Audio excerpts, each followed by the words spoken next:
Hi, thank you so much for joining me. I've been away with 2 weddings. Both daughters are now married, and I'm ready to come back to this. I'll have a slight delay with surgery, and hopefully that won't keep me away for long. Might be a little abstract compared to what I do normally, but I wanted to try it with gouache, and I'm pulling out the gouache I took to Italy, and we'll see how it does. Thanks for being here, and I hope to be back on a more regular basis when recovery is over. Have a great day. The first thing I'm going to do is, of course, open the page that the sketch is on. I sketched this off several weeks ago, and so these are the fields of sunflowers near the farmhouse. Their heavy heads were bowed in prayer and seemed to be waiting for the harvest when their load would be lifted. So this is the feeling that I got when I was there.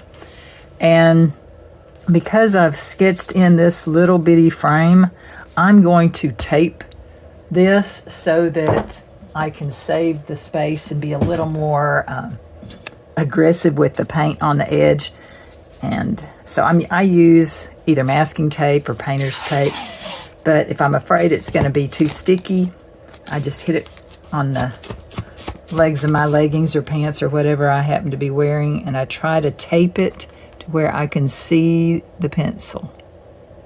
So there. This just gives it a nice frame, and then I can draw back the edges after the painting's done if I want to, or I can just erase the pencil.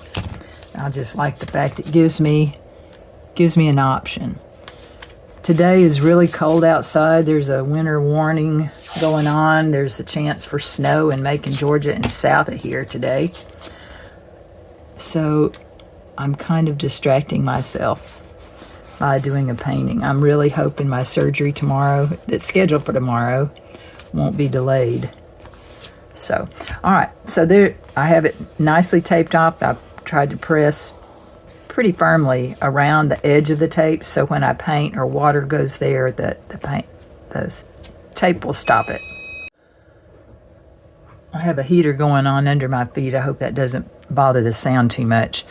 I pulled the photos from the trip. This is the one that I used to actually draw this, but what I also want, the top of it goes off into the field, and I want to create more depth. So these are the other pictures that I've taken from some of the sunflower fields. So I'm going to create a little more distance back there. I really like this one. Most of this is just going to be kind of abstract, because when you look at the field up close, it's just a lot of color, but nothing specific. So I like the distant hill, because this reminds me of where I was. I was in the valley next to Cortona in Italy, and there were some distant hill of other fields there, small shrubbery, and I'm going to move this one more here to break the line of the trees. So there, I'll have a taller tree here, and then all of this will be sunflowers and stalks of sunflowers, and we'll see how it goes. But doing the initial sketch in pencil gives me that option. Sometimes I sketch in pen, and then if I do that, then I'll just go with what I did in pen. It's not that big a deal. It's in my journal. It's my memory. I can do it however I want. This little kit I took with me to Italy. It had magnets on the back so I could connect it to a steel plate that held it in place when I was painting in my lap. And I also mixed in the lid. All right. I sprayed it several days ago and never got back to it, so it's pretty dry. There is some moisture in it, but it's not too bad. So the first thing I'm gonna do is I'm gonna wake up my paint by spritzing this palette. I keep these water bottles around. Not only do my cat hates them, so if she gets too close to stuff, I just shake it and she runs. But this is one way to reactivate the paint. Just squirt it right in, or you can get a pipette. If there's some colors you don't want to get wet, you can get a pipette and drop in the colors, the ones that you need, that need more moisture than the others. So sometimes I do that because some of these colors don't dry out as quick as some of the others. So good tip for gouache. So I'm going to clean the palette here. All I have to do is wet it. Even though some of those colors I could use again, I kind of want to start with a fresh palette. So I'm going to just wipe that off. Just watercolor would do the same thing. If I had watercolor on my palette and wanted to start with the clean palette, just dampen it and wipe it off. So one of the other this is just a pad of paper that I pulled so that I could color test here. I start traditionally from the back furthest away to the closest to me, and we spritzed the water just a little bit. And the first thing I want to start with is the sky, because that's the furthest point away. Gouache, I really enjoy painting with a flat brush, and this is a fairly stiff one. So because the paint hasn't been stirred up a bit, I'm going to start with a stiff, it's Artist Loft. It's a cheap brand from Michael's. So I want a light color. So I'm starting with white, not blue. And I take a tiny touch. See, tiny touch. Can you see how tiny that is? Tiny touch of blue. All right, it's okay. Almost too turquoisey. So the opposite of kind of a blue-green, opposite of blue is orange. So I'm going to take a light orange right here. This is kind of a yellow orange. Mix that in just a little bit. So we'll see if I can tone down that a little bit. I think that's fine. So that's going to be my sky color. So I'm just going to paint that in. And now the light colors dry darker.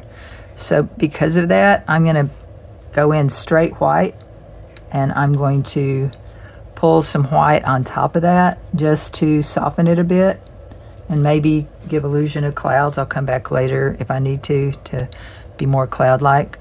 All right, this will be the distant clouds. I picked up the ultramarine blue that time, a tiny, tiny bit. This is thin paint, and so I'm just putting in the distant hills. When I squint my eyes, this color is pretty good in value, but my sky color is too dark. So I'm going to go back and mess with that in a minute. But if you see the distant hill, this hill, it gets lighter as it gets closer to the ground. So I'm going to come back here and blend in some white. Just, the paint's wet. I just shifted that tone just a little too much, so, or value just a little too much, so add that back in. All right, so I want the lower part of that a little lighter than the upper, so I just do the mixing on the painting. That's fine. All right, so now that I have that a little darker, that looks a little better, but I'm going to go back again. My brush is damp. I didn't dry it off, so I'm going to add a little more white in the distance. Okay, I like that better. All right, then the next thing comes this kind of neutral tone. Well, if I want to make that blue neutral, I can add oranger tones to it. Okay, so that's almost a brown.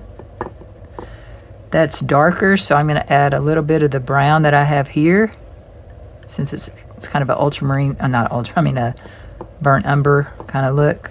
Okay, that kind of looks like that distant hill with other foliage back there. And this color is kind of throughout these flowers. It's like the back side of the flower head. So I'm just gonna dab and Just try to see this flat brush. When I do a touch like that, it gives me a horizontal line. And so I kind of want to stick with that. And as I get closer, those horizontal lines might get a little larger because I'm seeing and a little darker. Definitely want them a little darker because as it gets closer, when you look at a landscape, the darkest darks are your vertical. So you look at this tree back here, that's pretty dark, it's a vertical. And you look at the vertical spaces in between some of these plants, flowers, they're going to be much darker, plus they're in shadow. So I can come back and add some more of this in a minute, but I'm just laying in some of the things that are in the back of this painting. All right, so I'm going to go to green. Let's go to a deeper green. It's almost a Kelly green. I do not like this green straight from the palette, so I want to tone it down. I tone it down with the opposite, its complement. Red and green are opposite on the color wheel. So I'm going to pick something that has red in it. This is this color of red, kind of a alizarin crimson red. This is more of a violet red. And then this would be like cadmium red, which is very orange. So any of these would work, but I'll just show you just a little bit. So you take a little bit of this, mix it in here. See how it tones it down almost to a brown? I'll just do a couple more just so you get the idea of what I think. It's like when I'm painting, you have choices, and when you know your color wheel, it's going to give you so many more choices. So now I'm going to take this darker one, which is right here. I don't need much of it. Again, that's a darker neutral, but this is cooler. This was a very warm red. This is a cooler red. This is also a cooler red because it leans more toward purple. So purple has blue in it. So anything like this. Okay, so now I'm kind of liking this one. And part of it's the amount I had in here. But it's dark. It's not vibrant. So I'm going to do that for these trees back here. Okay, dark colors dry lighter. And I can dab it on my brush a little bit.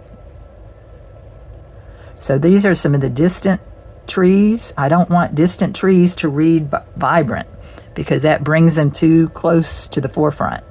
And I'm going to put a little bit more back in there. Now this other tree, I can start with that, but it starts further up in the field. Like it comes from, see how it came down? Anything that's closer to you should be further down on the page in your painting. I want that a little greener. So I added a little green to it. I'm not doing it solid, just kind of bouncing, changing the direction of my strokes a little bit. So it's still a little solid. So I dried my brush, and I'm just dabbing the edges to break that hard edge up. Okay, so now I'm going to take some of these neutral greens and start putting the neutral greens also in the field, just kind of bouncing around just to fill up that space. Any of these are good because the joy of gouache is you can layer. I'll break that up just a little bit. I don't want really hard edges. Hard edges are edges that bring your eye to a hard edge. Like this is definitely a hard edge. See where these two meet? It's also high in contrast because this is dark and this is light. So anytime you want your eye to go further back in space, you soften the edges and it becomes blurry. So a soft edge is blurry. Also another thing that helps distance and not bring it, see these two in contrast, they're not too different. So if I squint my eyes, the sky and this back hill is very similar. So that also doesn't bring my eye to that location. So there's times, I want you to see this too. So the bottom of this tree was a little heavy, but it was wet. So I let that wet sink in. And when it sinks in, it reactivates the paint that's underneath it. So I want to make that paint a little darker toward the bottom. because, sorry if there's a glare, because that tree casts a shadow. Might have to come back and do that when it's a little more dry. Okay, so while I have some darks on my brush, I'm going to come in and add some of those darks up closer to the front, and notice the shape of them. Some of them are sideways, and then some of them hang down. So I'm going to get a little more black. That's a lot of black. Mix it with the green. That's still too green, so opposite of green is a red. I want it cool. I want it to sink back into the distance, being cool and dark. And so I'm going to, these close-up branches and these close-up leaves, I'm just squinting my eyes and seeing a lot of dark, more in horizontal, I mean not horizontal, sorry, vertical, than horizontal. So I'm getting close to the edge. Let me go back and add some flat, little darker darks in there. Again, it's not anything specific. That's why this one's probably going to be more of an abstract, but we'll see how it turns out. But as you get closer to the edge of this field, I was standing right on the edge of this field when I took a picture. I'd walked across in my boots. It had been a little rainy, and I was hoping I wouldn't sink down into the mud, and I didn't, so yay. So, and again, do I want this solid square? I could make it kind of a vignette, and this is going to dry lighter, so I will be coming back with darker tones or another layer of tones. And this is watery paint. You see how wet it is? So it's not going to be thick at this point. The thickest paint I saved till the last. All right, so I'm going to pull back that photo from this and start looking at how some of this is more up close. It's very dark under here. It's very dark under here. And then they're just, you know, it's kind of fun when you're not so picky about where everything is. I'm picking this up. I think what I'm going to be doing now is trying to fill in a lot of the space, and then do a few strokes that are more specific. But I have a lot of white, so I'm going to go back. I'm going to mix some of this together because it's neutral, and just a little more green in there. Try to go around where some of the white is and fill in some of the space. It's a very thin coat of paint, but it's filling up the void that's between. And I haven't put any yellow in anything because that's going to be a heavier paint. I'm hoping my yellow will reactivate and kind of wake up enough to where I don't have to pour out new paint. But you see how I kind of filled in. There is a little white every now and then, and that's okay. That was a little wet. Trouble with wet, you really need to let it dry because it does reactivate everything underneath it. I'm picking up a little brown because brown is warm, and there, I want to do some other tones of color that are warm. Warm is comes forward, cool recedes. So I want to keep that in mind when I'm picking my color. So if I want something in the foreground, chances are it's going to be much warmer than your background. That doesn't mean you can't have warmth in your background, but it's just helps you know what temperature of color to pick. Things back here were cool and muted. Things up here, I want more warm and vibrant. So I added a warmer green. Kind of balance that a little bit back there. Again, it kind of looks like a hot mess. That's all right, because it'll take shape when you come back and layer some other things on there. All right, so here's some brighter colored leaves toward the front. See, again, I'm not trying to make them any specific shape. The shape of the brush does pretty well. You know, see how when I lay this down, it's kind of leaf shape, and because they're all turned and twisted, it doesn't matter. All right, just fill in some of this. Again, just it's warmer up front, a little vibrant in the middle, so I'm adding a little yellow to that. So this is when we're starting to get a little bit of the hint of what is actually in this field. And the yellow will be much brighter when it gets closer. I look at the angle on my paper and I look for shine. If it's shiny, it's definitely still wet. So I do want a little more darkness up front so that when I do put my lighter tones, it'll push them forward. So a little darker. Let's go with, I don't like just straight black. So I'm going to add some blue to it. Blue is a cool color.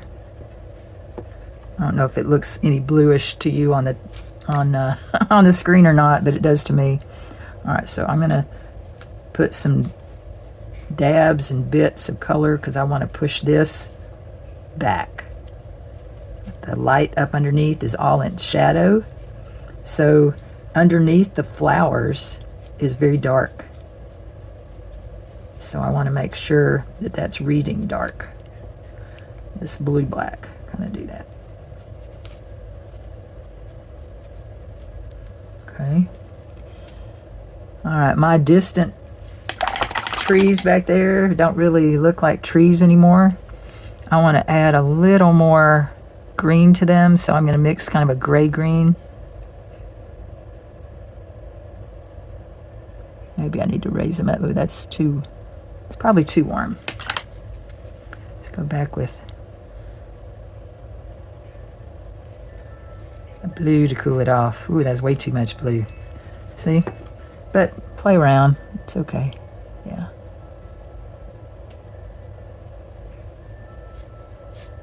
And I'm going to add a little more darkness to this tree, especially underneath where these shadows are cast.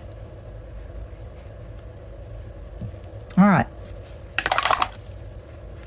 Let's see how the yellow's doing. Oh, that's not bad. That woke up pretty well. Okay, this is still not a very thick paint.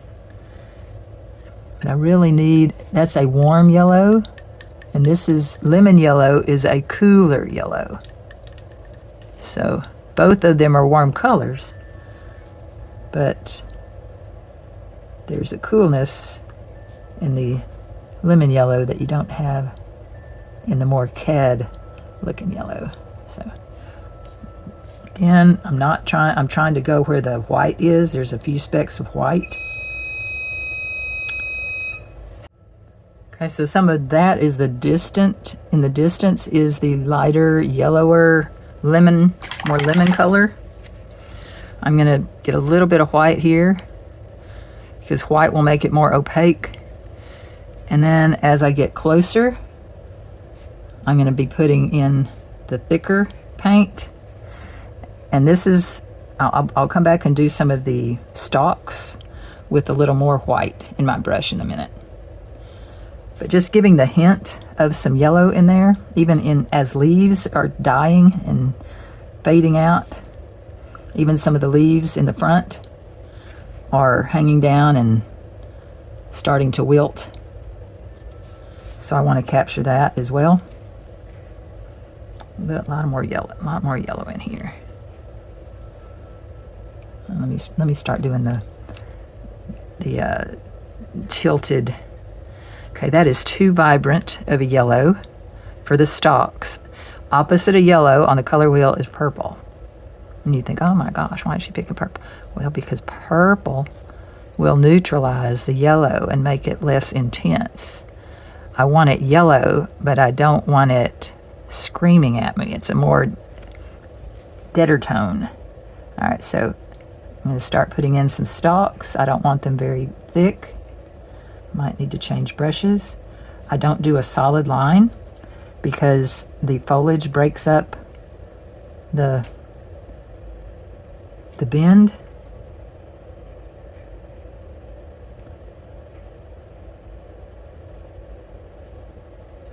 All right, I need to go back to this one This one's a really big close-up flower.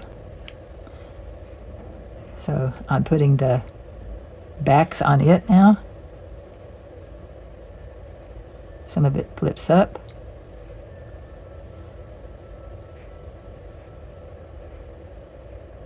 It's a thick stalk because it's the closest one to me. It's going to go off the page. I want some whiter tones in there. It's really pale because I'm painting on top of darker and it's fairly wet. It's going to lift off some of that and reactivate what's underneath. I think, and then I have a bright yellow leaf that connects to that. I'm just turning my brush sideways to get the narrow part. There's a few other heads that are tilting down that I want to include.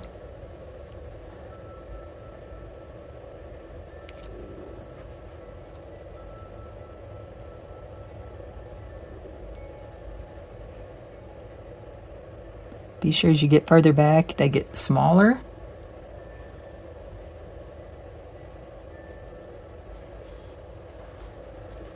Okay. See how vibrant these leaves are?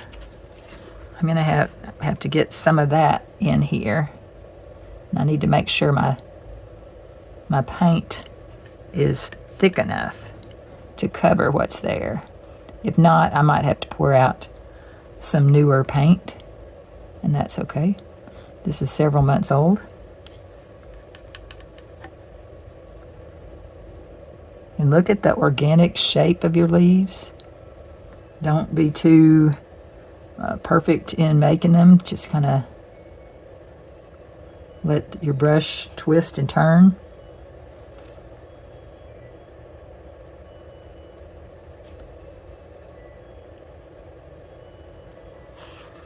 I need to make that much whiter. So I'm gonna, the sun was hitting it on the side here. Ooh, I've got too much water in my brush. I have a puddle.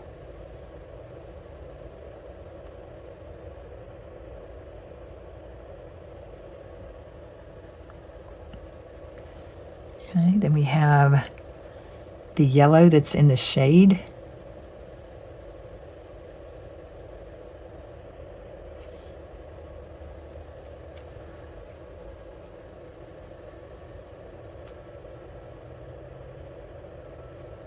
A little bit of green on those leaves.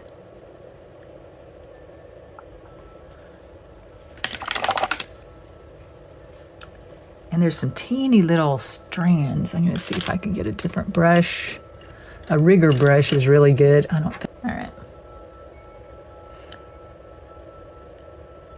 I loaded my brush. It was a very runny, and I just rolled it around.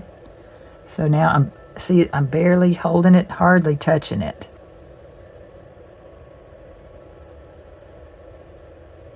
But this adds some more organic feel. I kind of roll it in my hands. Pick up a different color. There was a lot of gray tones back in there, back underneath. I can just kind of dance around and just add some movement. That yellow still isn't as bright on the leaves as I want, so I'm going to come back with that. I mean, the sunflowers themselves used to be bright, but they're not anymore because they're ready for harvest. So I need to fine-tune the seeds and make them look more like the head of a bowed sunflower. This is a brownish black. So now I'm cutting in up underneath this to form the shape of that head. Make it a little darker so it'll stand out from what's back there. And then I'll do another one right back in here. So that when you get enough dark telling the story, then you can see these heads. They make more sense. Put some more dark in there. I'm going to lighten that just a tad. Now that I have the dark there, I think that'll help. So I'm going to go back with this same brush, load my brush, thicker paint. If I have too much water, I touch the base of that brush, you know, where the ferrule is, and it soaks a lot of the water out. All right, so now this is a thicker white. Doesn't have to be white, but I'm just letting it kind of speak to me and say, oh, make this lighter. It'll blur in with what's there.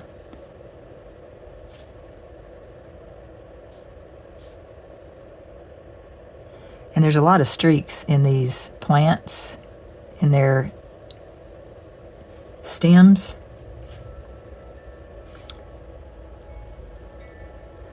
And there's some brown in those. I'm probably doing more detail than I need. So I'm getting a little bit of brown. I'm going to go into those leaves that are dying. Sorry about that. I'm trying to get everything done before surgery that I need to do, and laundry's one of them.